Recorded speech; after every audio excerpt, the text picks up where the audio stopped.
Not just any sword, they put this sword on fire as well. And actually, I really hope that people, when they do watch this ad that we made, they do think it's real fire. Because, you know, I was holding this sword that was very heavy and very hot right near my face and right near my long blonde hair that was down. I'm actually quite talented at walking in heels on uneven terrain. They were like, Esme, you're going to have to put your battle face on and you're going to have to scream when you do it, because that was the only way to stop me from smiling, because I would be like, oh, I remember the choreography, and I'd be smiling. And they wanted to fly me out to LA to do a full body scan of me, a voice scan, everything, to make me into an AI girlfriend.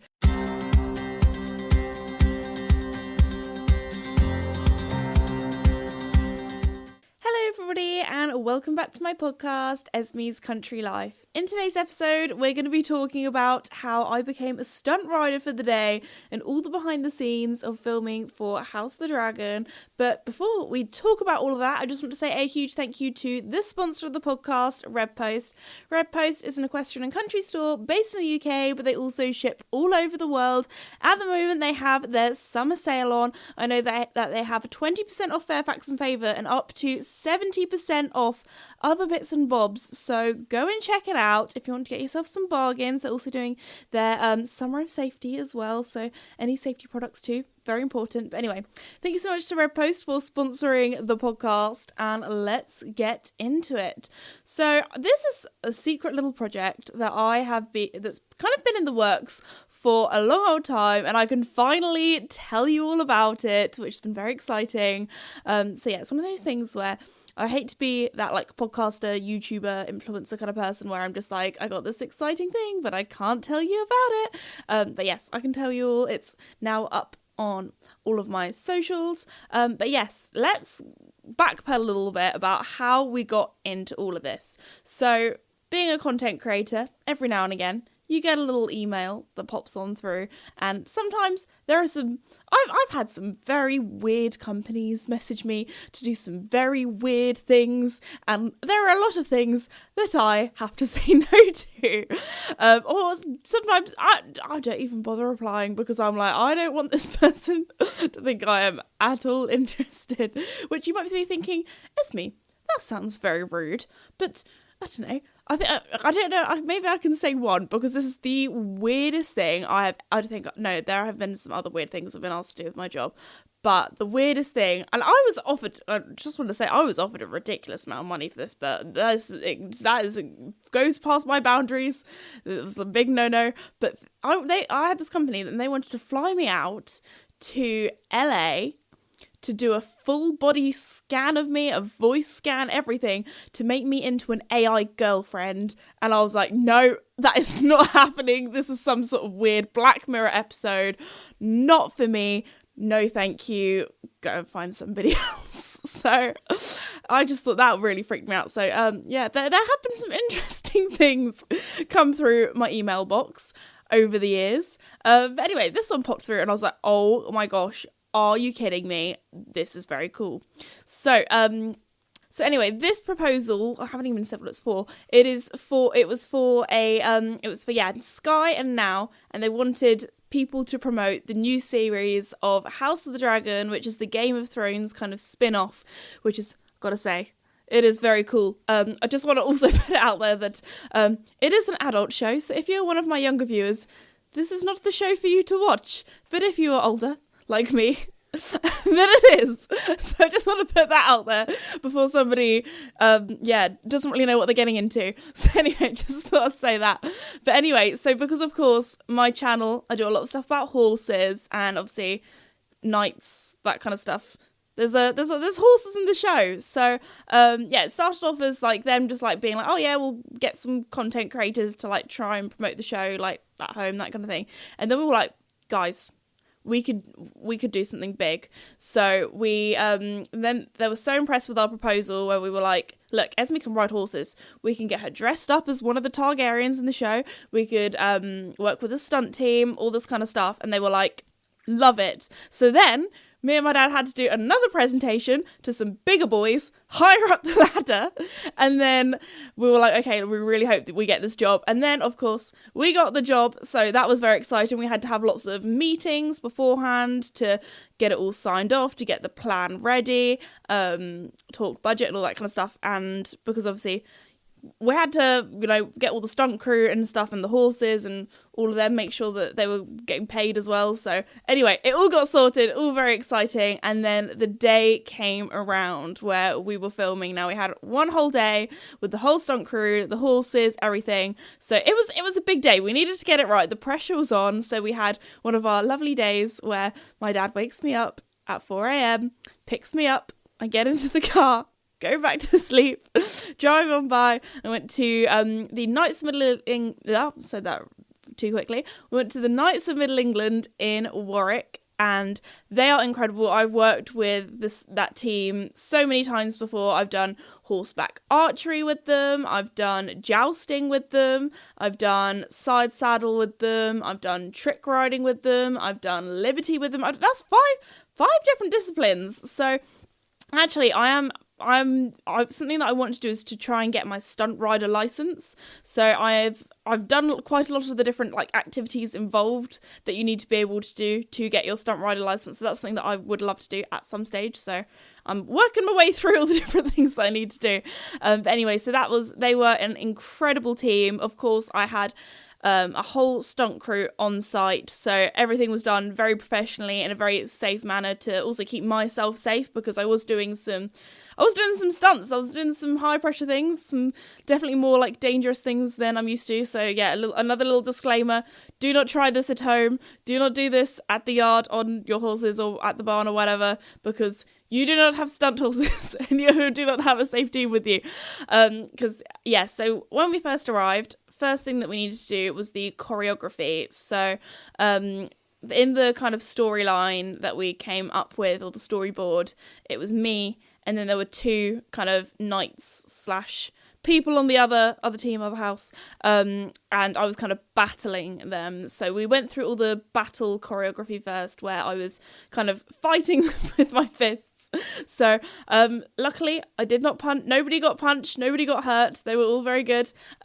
We actually filmed some behind the scenes stories, which at first probably looked really pathetic, because I was there, in my leggings and a hoodie and my trainers, not looking at all battle-like, with my long blonde hair down and just poo-poo. And also a lot of stunt kind of filming when it comes to punch-ups and that kind of thing. A lot of it is down to the camera angle to make things look really good. So obviously when we're filming behind the scenes stories, it looked like I was literally punching air. So there we go. But obviously the team, they do a lot of live action stuff at Warwick Castle as well, that I filmed with last summer. I'm pretty sure did a little chat about that, or did a video about that, which was very cool. But yes, they are very good at doing it, because obviously when you're in a whole crowd and you're doing live action stuff, it doesn't matter where the camera is, because there's no camera, it's live and people are watching it from all angles. So they get a little bit closer when it comes to all the punches and that kind of stuff. Me, not so much, because I was actually very worried I was going to hurt somebody. But the problem was that I came across, I was having so much fun doing all the, trying to remember the choreography. I was smiling the whole time. I looked like I was having a blast. So they were like, Esme, you're going to have to put your battle face on, and you're going to have to scream when you do it, because that was the only way to stop me from smiling, because I would be like, oh, I remember the choreography, and I'd be smiling.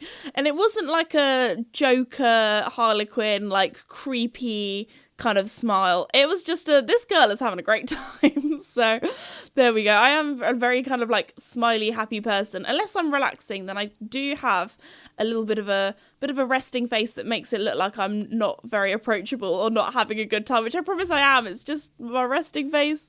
I can look a little bit tired, a little bit grumpy. I promise I'm not a tired or grumpy person. I'm just resting. But anyway, and then we got the swords out. These swords were so blunt, because again, I did not want to, hurt anybody or accidentally chop somebody. So there we go. That, I'd say the swords was probably the most fun when it came to doing the choreography. I was like, poo, poo, poo. Actually, that sounds more like I'm got a lightsaber or something. That's not the noise that a sword makes, me trying to do sound effects. But anyway, so that was very fun. So then it was time to go to wardrobe. So my first outfit was actually just me dressed up as kind of almost like Fairfax and Favour Esme, like very glam Esme. So I wore a pretty white dress and heels and that kind of thing. Air wrapped my hair so it was all big and fancy and had it all curled, like full glam makeup. And then we did like a little cute bit of me like walking in the woods, like, ooh, what's happening here? And then the whole kind of plot of the storyline was me going from glam Esme to suddenly I become a Targaryen or like one of the characters from the show.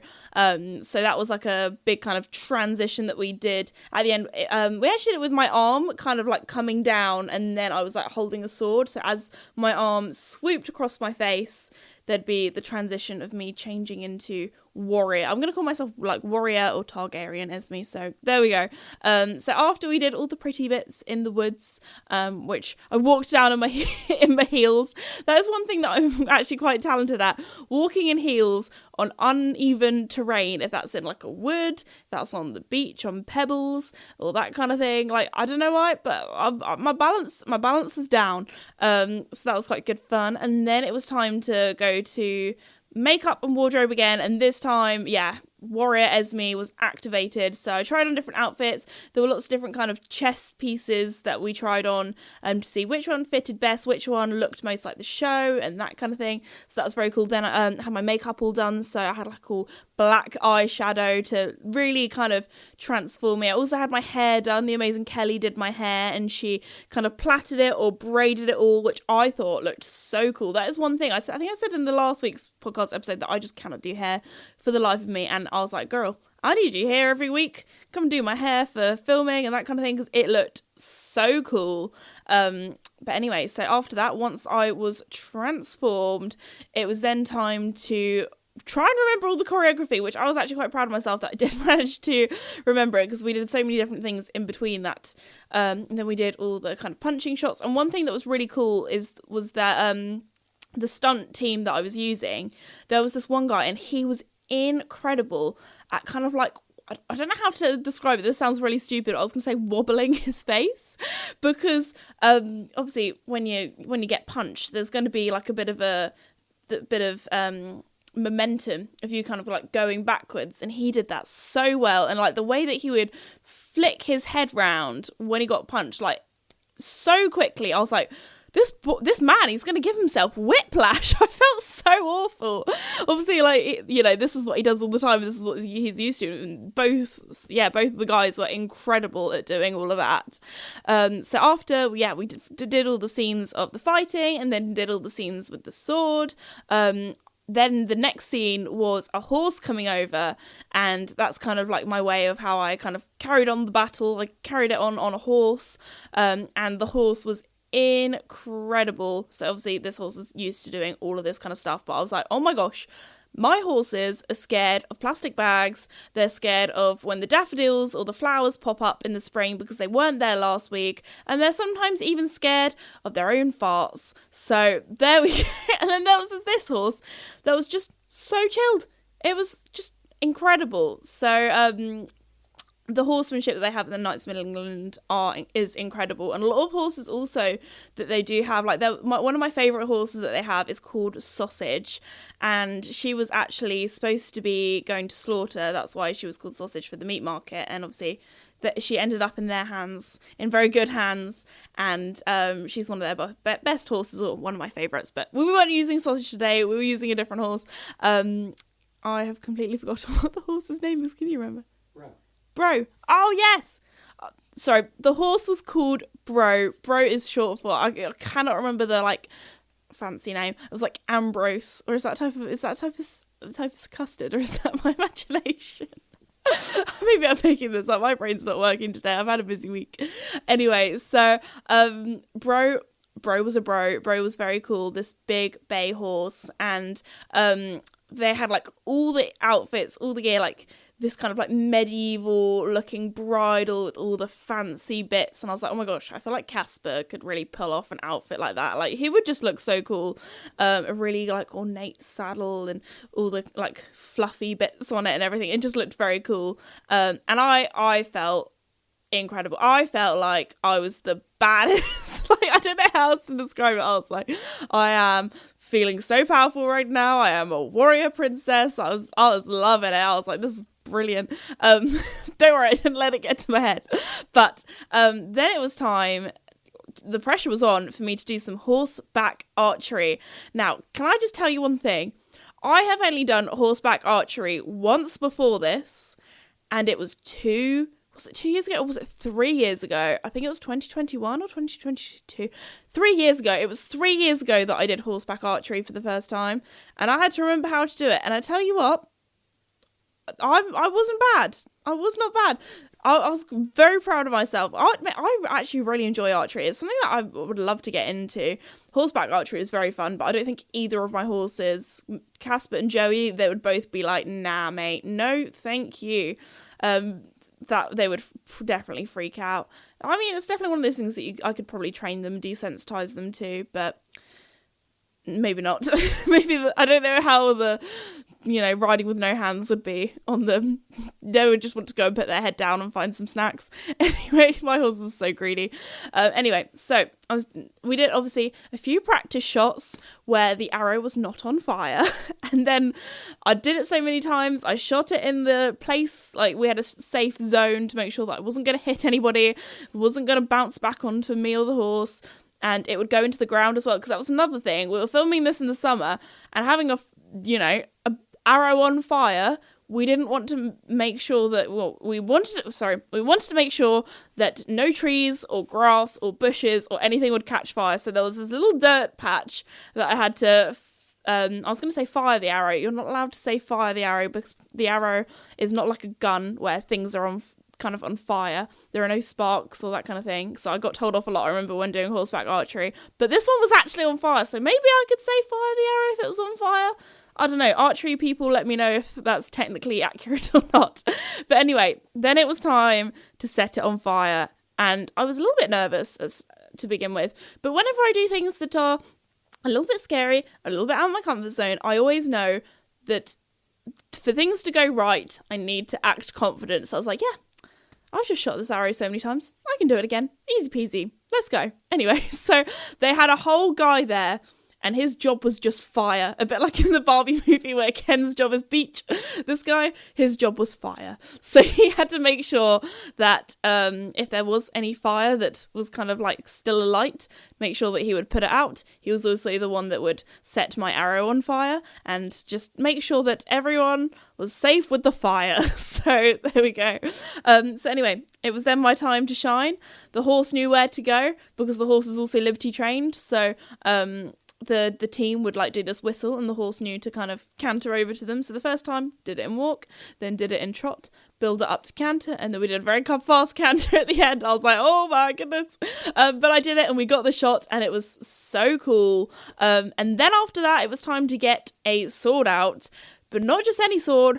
They put this sword on fire as well. And actually, I really hope that people, when they do watch this ad that we made, they do think it's real fire. Because, I was holding this sword that was very heavy and very hot right near my face and right near my long blonde hair that was down. And then all the team were like, oh, it looks more cool if you just like tip the sword a little bit at like an angle towards your face. And I was like, oh, lovely stuff. I was very glad that they did not put any hairspray in my hair, because if not, I think I would have caught on fire. So I was a little bit nervous about that. But again, I just had to do my battle face, and the whole time, like, the team were hyping me up. They were like, yes, girl, battle face, and that kind of thing. So it was so much fun, a little bit scary, but a lot of fun. And yeah, the way that they would set this, because at first you'd be like, Esme, a sword is made of metal. How do they set a sword on fire? So the way, I'm going to say this in a very untechnical way, but basically they get the sword, they wrap it in this kind of fabric material, and then they pour, I'm pretty sure it's paraffin, they pour that all over, and then they set it on fire. And then once they've set it on fire, they actually have to like wave or like almost flick the sword so the paraffin doesn't basically drip down my arm and my arm doesn't catch on fire. So they do the little flicky while it's on fire right next to this horse, and this horse is just standing there like it's an average Tuesday. They're just used to this. And if my horses saw a sword on fire flailing around near their face, they'd be like, see you later. you're going up to Scotland now. I'm going to zoom off. See you later. No, thank you very much.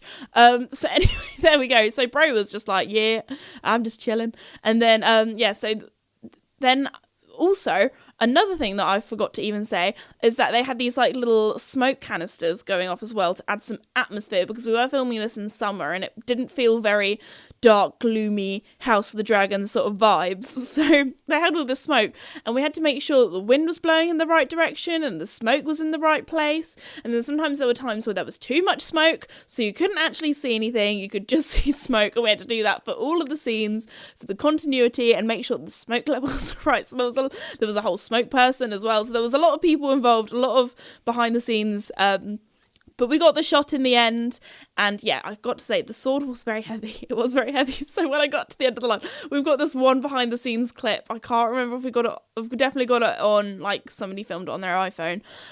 Maybe I'll have to like put it on my socials at some stage. But it's me walking along with the sword in my hand, looking super cool, like going along, and like everyone's hyping me up. I've got my kind of like battle face on, and then I get to the bit where the tree's a little bit too low and I just kind of stop and like I'm almost like in the tree and you can just hear my dad like laughing, but like, oh, she's in a tree. So anyway, that was quite funny. But yeah, the team were amazing. The horse was Bro was amazing, and we had the best time, and now seemed very happy with the ad that we filmed for them for House of the Dragon. So even though the podcast is not sponsored by them, we did some work for them. So if you want to go and check out the series, it's on now nowtv.com. Go and check it out. But yes, that was my little anecdote and little story about working behind the scenes as a stunt rider for the day. Thought I would give you a little horsey update, because I feel like I've been talking a lot about horses that aren't mine, or that kind of thing. So first off, Mickey actually this morning, he had OptiVet back, because I know a lot of you have been asking about Mickey, my pony's eye. He's had a bit of a poorly eye lately, but she gave him a checkup today and his eye is looking better, so that is good news. He's not got to have it removed maybe yet. At the moment, it's looking good. It's looking like he can keep his eye for a bit longer, so that is great news, because obviously having an eye out is a big thing. Also, a lot of you have sent me lovely messages saying that you know horses that have had eyes taken out for medical purposes, and that they've been very happy and have got along well afterwards. So that is very lovely. So thank you for all of those messages and Mickey's sort of get well soon eye messages. But yeah, OptiVet is very happy with how his eye's looking, so he's not got his next checkup until 8 weeks' time if all things go well and it continues to look the way that it does. He's on less eye drops now, so that's all good. So great news for Mickey. So he is doing very well. Actually, he's doing so well that when I led him into his stable to get him all ready for OptiVet, he almost ran over my dad. He was zooming so quickly. So even though Mickey is 25 now, he is still acting like he is a spring chicken. So there we go. That is good news. Other exciting news is that depending on when you listen to today's podcast episode, but if you are up to date, then next week, is it next week? No way. Okay, that is wild. Okay, next week, Dukey and I are going to World Horse Welfare. We're going back to Glendaspooner Farm, and we are doing a meet and greet to raise money for World Horse Welfare, but also spread awareness about their new thing that they're doing called Stable Squad, which is very cool. It's for kind of like my younger audience who want to care about horse welfare. All the proceeds of money goes towards World Horse Welfare. You get a cute little cuddly Lemure toy pony as well when you join up. There are 3 magazines that you get each year, or 3 magazines a year. There we go. That's the better English way of putting it. Or that makes more sense. And there's lots of cool stuff, and all that has lots of information about the horses that World Horse Welfare support, and lots of all fun stuff about horse welfare. So I thought I'd a little chat to you guys about that, because I'm very excited. I also think it's kind of cute that a lot of the people at World Horse Welfare that kind of looked after Duke will get to meet him and see him again. So that is lovely. I think there's going to be like a demo and lots of other bits and bobs going on that day as well. So if you want to find out more information about that and future meet and greets, all of the information is at thisesme.com. I hate, again, being that person promoting things, but you gotta do it. And also, you guys always ask about things, so there we go. Basically, if you have any questions about anything, go on my website, thisesme.com. I've even got like a little thing. It's got like all facts about the horses. So if you ever want to know how tall they are, what their favourite, I don't know, like it's got a lot of information about them. The year that they were born, their height, their breeding, I don't know, stuff like that. There's even one on me because I thought, you know what, that'd be quite funny. So it says horse, horse, horse, and then for me it says human. So there we go. That was a little fun thing that we did when we created the website. But there we go. So I'm really looking forward to that. I feel like there's not really too much to update you on with, you know, Joey and Cass, but I feel like I've been in my happy hacker era. We've just been doing lots of hacking with them as the weather's been so lovely. It's been like, because it's been quite hot, me and my dad like, I don't really want to do like full on flat work or dressage or jumping. I'm like, let's go for a lovely stroll in the countryside. We'll go on the hills where maybe there's a nice breeze so it's a bit cooler up there, or we'll go to the woods where it's nice and shady and a bit cooler there as well. But it has been so hot lately. We've finally got a summer. I know that I've been complaining about the weather a lot on the podcast, but the last few weeks, oh my gosh, summer is here and I have been enjoying it. I'm not going to complain about the heat. But yeah, it's been a blast. We've done lots of horse showering where we cool them off, especially Mickey. Mickey is the sort of pony where he can get rather hot when it comes to summer and the heat. He's not quite designed for it, especially, bless him, with his Cushing's and all his other medical issues and his age. He does struggle with the heat a little bit more. So there we go.